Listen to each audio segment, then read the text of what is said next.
Buongiorno, ben ritrovati, un nuovo appuntamento con A Voi la Linea per andare ad approfondire i temi del giorno. Partiamo dai casi di Covid tra i bambini che iniziano a crescere. Al momento non si parla di allarme, ma l'Osservatorio Nazionale della Società Italiana di Pediatria rileva che il numero medio di bambini sotto i 3 anni ricoverati in ospedale è in aumento ed è più di 2 su 1 milione di abitanti, mentre quello relativo a tutte le fasce d'età è in diminuzione ed è tra 0 e 2 ogni milione di abitanti. Ma qual è la situazione in Friuli Venezia Giulia? Lo chiediamo al pediatra Paolo Lubrano.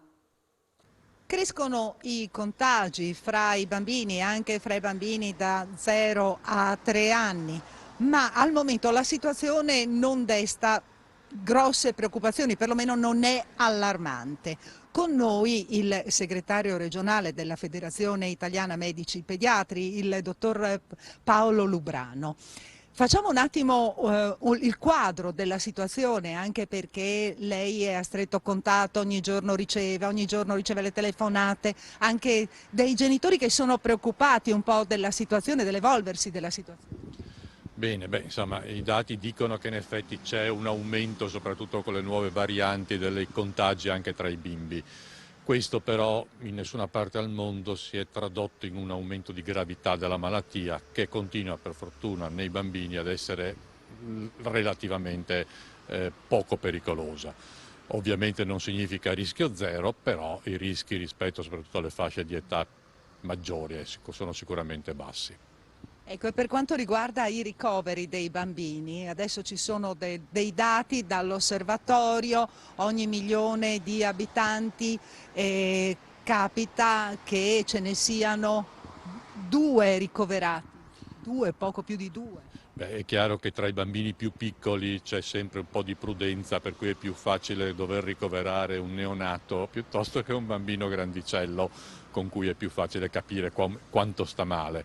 Neonati, soprattutto quelli piccoli, dove è difficile sapere cosa hanno effettivamente, vengono più spesso ricoverati, non tanto per il coronavirus in sé, quanto perché per capire cosa hanno e quindi fare una diagnosi corretta.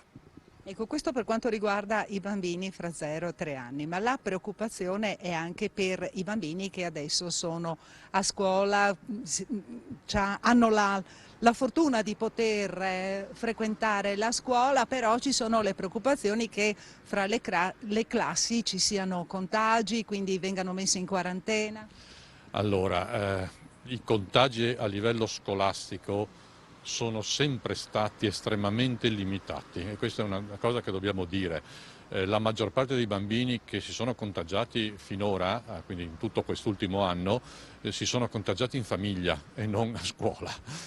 Poi è chiaro che sono state prese tutte le precauzioni possibili perché a scuola non ci fossero dei contagi tra i ragazzini, ma devo dire che finora questo non è praticamente mai avvenuto. Quindi io vedo la scuola in maniera molto ottimistica e sottolineo la necessità che questa scuola non chiuda più.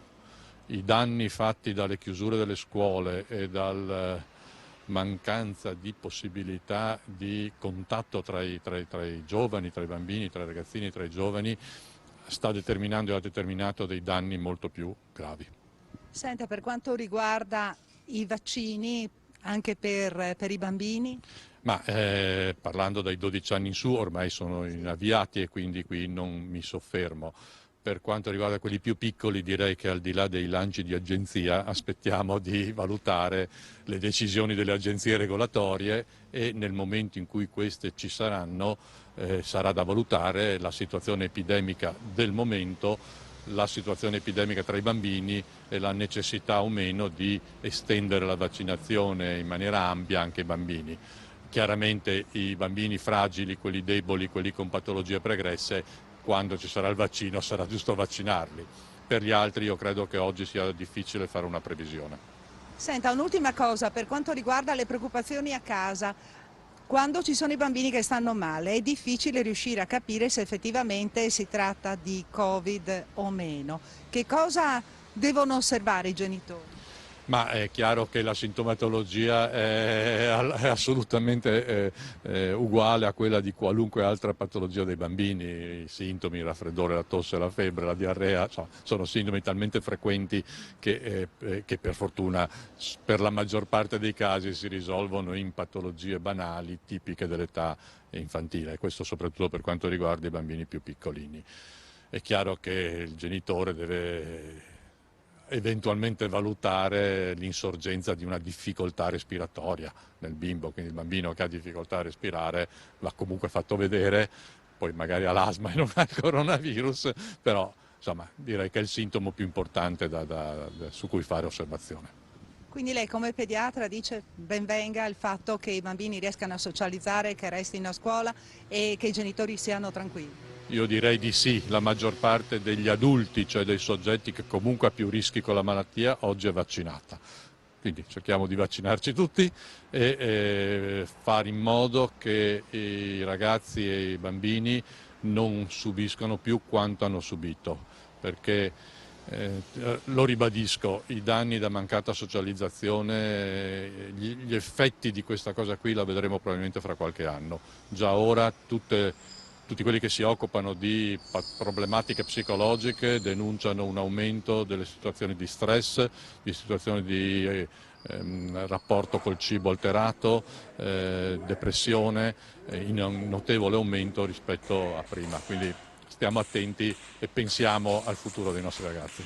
Bene, ringraziamo il dottor Paolo Lubrano e da Codroipo è tutto, restituisco la linea allo studio.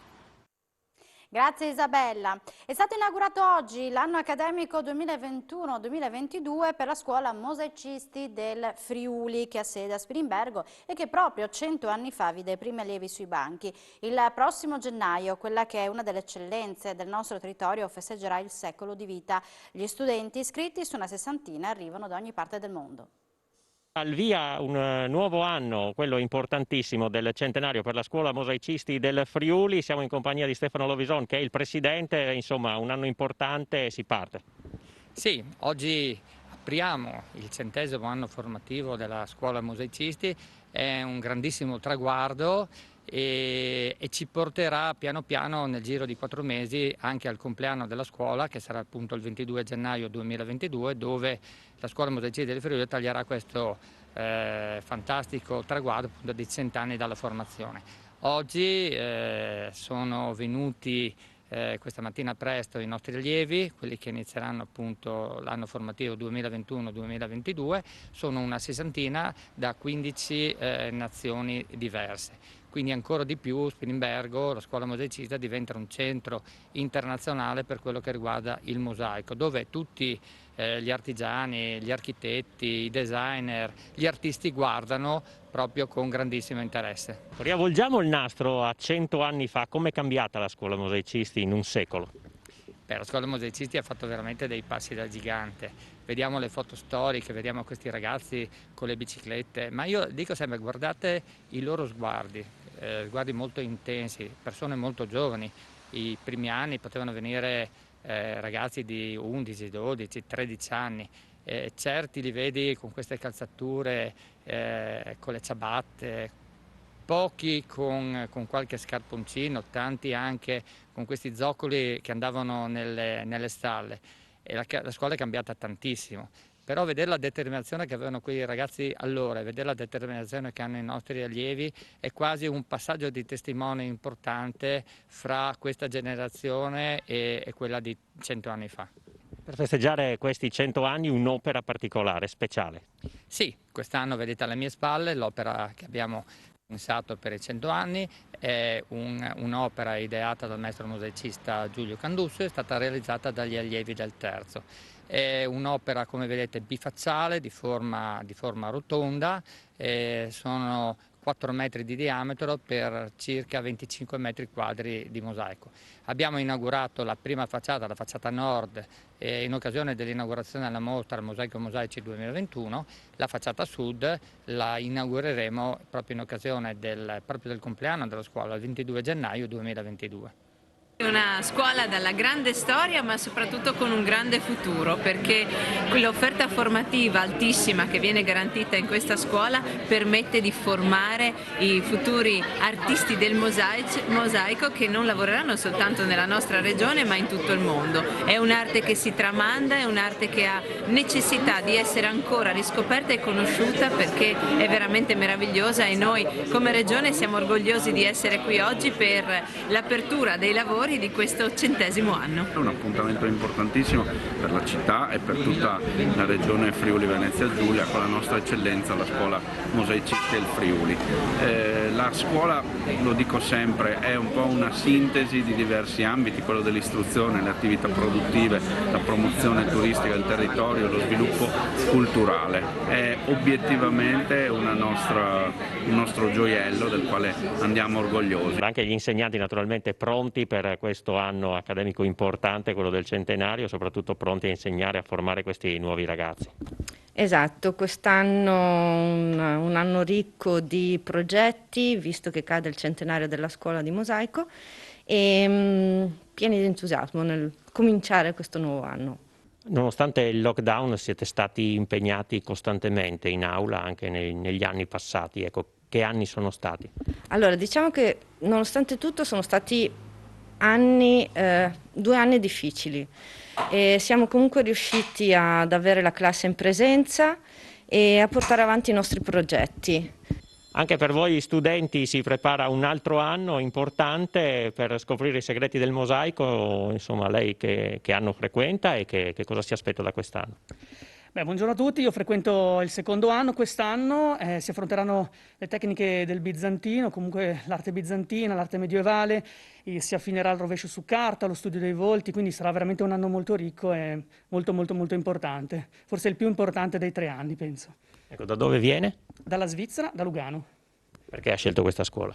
Per poter completare il mio percorso professionale, che arrivava dalla parte dell'architettura, quindi sono laureato in architettura e ho deciso di completarlo per poter trovare un giorno questo connubio che un tempo esisteva tra il mosaico e l'architettura. Ecco, il sogno insomma per il dopo qual è? Indubbiamente aprire un laboratorio personale dove poter poi lavorare sia nel campo di tornare a lavorare nel campo dell'architettura attraverso il mosaico. Da dove vieni? Vengo dalla Polonia. Ho fatto un lungo percorso, diciamo, perché a Spinibergo, in Friuli Venezia Giulia, ho cominciato come la ragazza a pari e poi ho deciso di andare nella scuola, ho scoperto quella scuola, mi è piaciuta tantissimo, quindi ho iniziato il percorso e sono molto contenta. Cos'è la cosa più bella che si fa qui? Scoprire se stessi, penso anche che aiuta tanto. E poi sono tanti lavori molto artistici che si può ammirare per lungo tempo.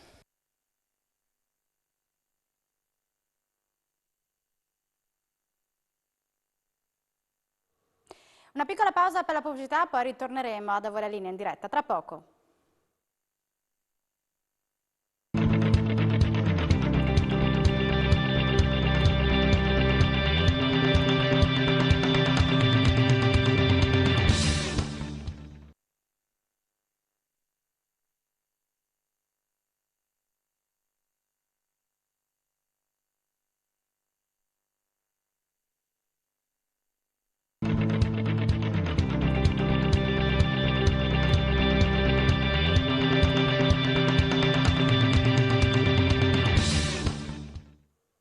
Bentornati ad Avola Linea, ci spostiamo a Udine dove c'è chi chiede le telecamere per un maggior controllo sul territorio e c'è chi invece ritiene che ledano la privacy delle persone. Facciamo il punto della situazione con l'assessore alla sicurezza del Comune di Udine, Alessandro Ciani. L'ha raggiunto per noi Isabella Gregorato, a te la linea.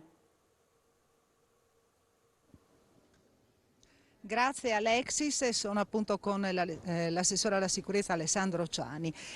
La questione sta proprio nelle telecamere, ma le telecamere con il riconoscimento facciale, sono queste nel mirino delle polemiche. Facciamo un po' il punto della situazione, assessore.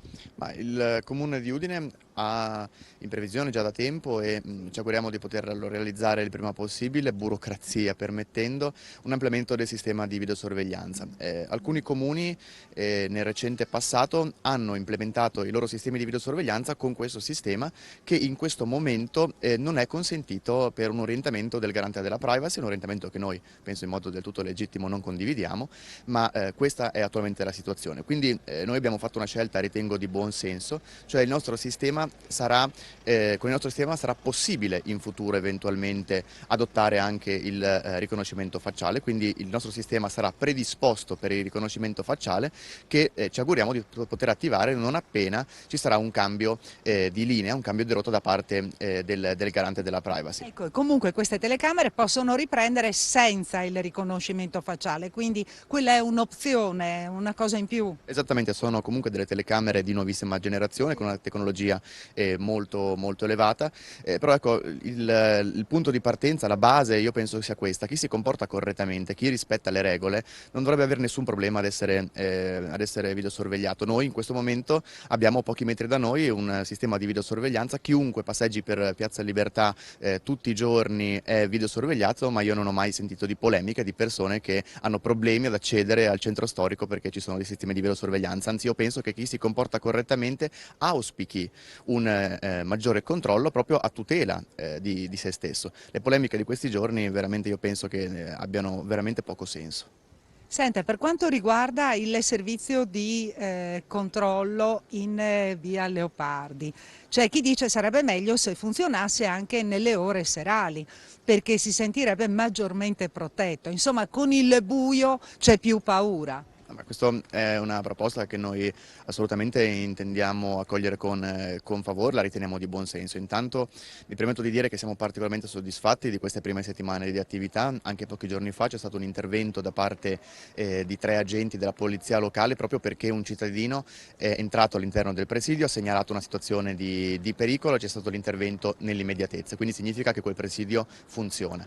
Per estendere l'orario ovviamente serve maggiore personale, a breve partirà un nuovo concorso per l'assunzione di ulteriori agenti e man mano che riusciremo ad ampliare il personale della polizia locale si potrà anche aumentare l'orario di servizio del presidio. Però ritengo che sia stata davvero un'iniziativa molto importante, so che è molto apprezzata dai residenti del quartiere, abbiamo ricevuto numerosi attestati di stima e di serenità per questo tipo di iniziativa che comunque intendiamo ampliare, quindi sono corrette anche queste segnalazioni, queste richieste da parte dei cittadini e come sempre cerchiamo di accoglierle. Ecco, un'ultima cosa, ritorniamo sulle telecamere, quindi voi da tempo avete annunciato installiamo queste telecamere, le mettiamo in funzione, ecco, senza riconoscimento facciale, da quando saranno effettivamente in funzione e dove potenziate? Ma intanto la commissione che deve aggiudicare la gara d'appalto, quindi che deve individuare la ditta che effettivamente poi realizzerà il sistema, si sta riunendo proprio in queste settimane. Io conto che nel brevissimo periodo si riesca ad aggiudicare l'appalto e quindi poi immediatamente la ditta possa cominciare i lavori, quindi nel corso della fine di quest'anno io mi auguro che si arrivi definitivamente alla realizzazione di questo ampliamento. Si tratta di quasi 70 nuove telecamere, vanno un po' a spaziare dal centro storico al quartiere delle Magnolie, in particolare diciamo che circa la metà di queste nuove telecamere verrà installato proprio nel quartiere delle Magnolie, questa grande gara d'appalto non è l'unico intervento che abbiamo fatto in questo settore, ma insomma, nel corso degli anni abbiamo ampliato notevolmente già il sistema di videosorveglianza, aggiungendo anche dei sistemi di lettura targhe che sono molto utili sia per la sicurezza stradale sia anche per attività di indagine da parte delle forze dell'ordine. Quindi nel corso del mandato l'obiettivo che sicuramente perseguiremo è quello di raddoppiare l'attuale sistema di videosorveglianza. Bene, ringraziamo l'assessore alla sicurezza del Comune di Udine, ringrazio Paolo Bassi per le riprese, qui da Piazza Libertà a Udine è tutto, restituisco la linea a te Alexis. Grazie alla nostra Isabella Gregoratto e torniamo al tema Covid. Il vicepresidente regionale Riccardi insiste sulla strada della vaccinazione spiegando quali saranno le categorie che riceveranno per prima la terza dose. Ascoltiamolo. Vicepresidente, terza dose, si è partiti, insomma bisogna mettere di nuovo in sicurezza le persone fragili.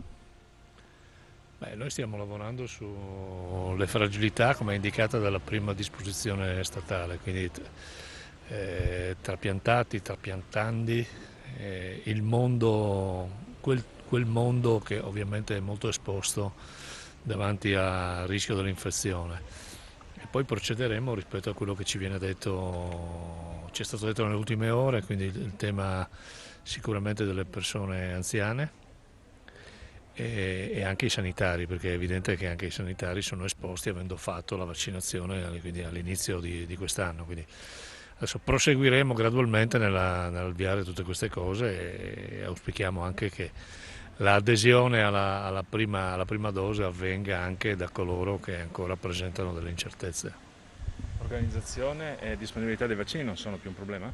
No, la capacità di vaccinazione in questa regione è ben superiore a quella che è la domanda e abbiamo anche una scorta di vaccini importante per poter fronteggiare questa situazione. Il problema è avere una risposta da parte della popolazione per quanto riguarda sia la prima dose che la terza dose.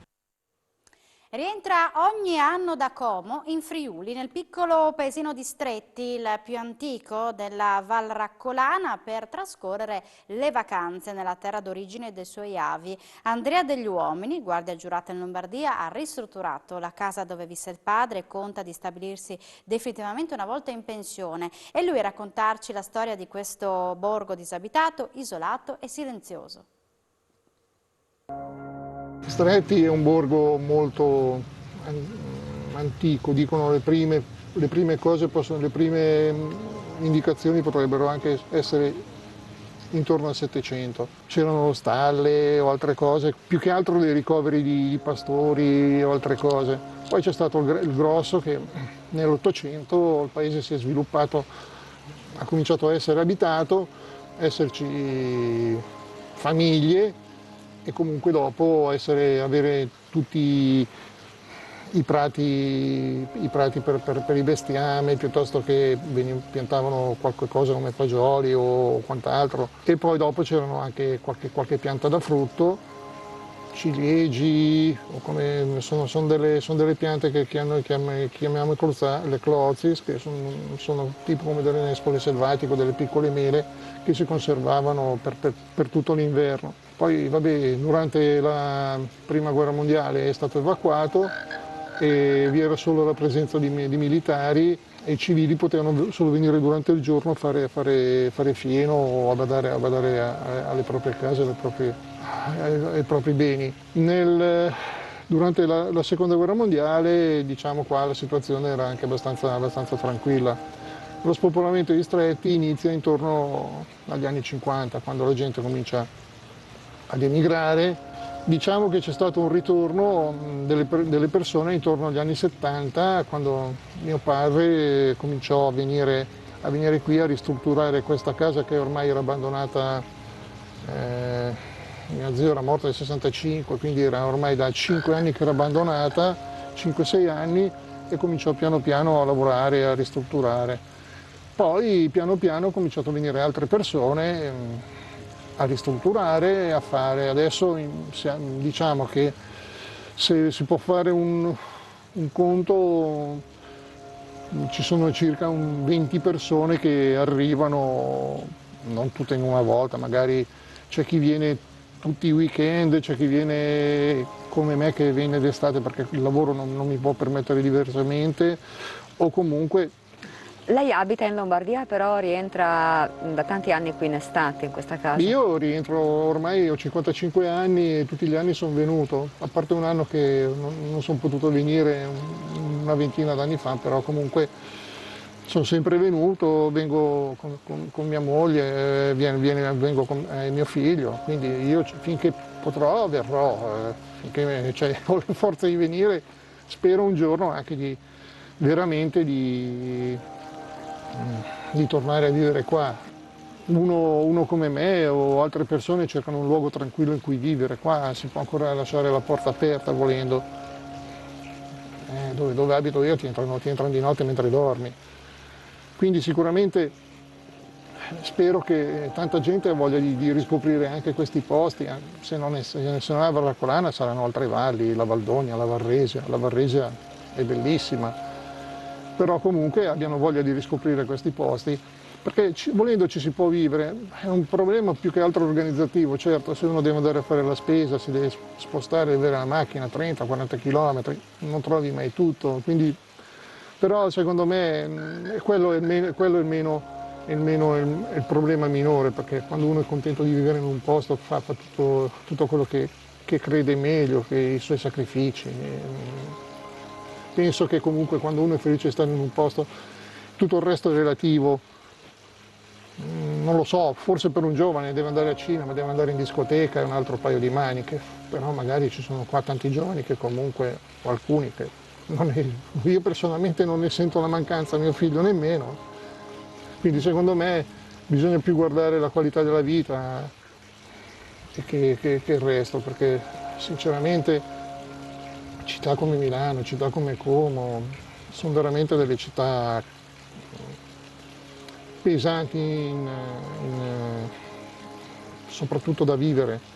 Como special modo, vabbè, c'è stato tempo fa che hanno ucciso un sacerdote a coltellate in piazza San Rocco. Almeno io personalmente, se dovessi tornare su, anche per questi motivi, perché voglio essere tranquillo e soprattutto in mezzo a gente che conosco, anche se potrei essere considerato un forestiero, ma almeno penso che se tu rispetti loro rispetteranno sempre te. Siamo in chiusura, ma il telegiornale ritornerà in diretta alle 16:30. Grazie per l'attenzione e buon pomeriggio.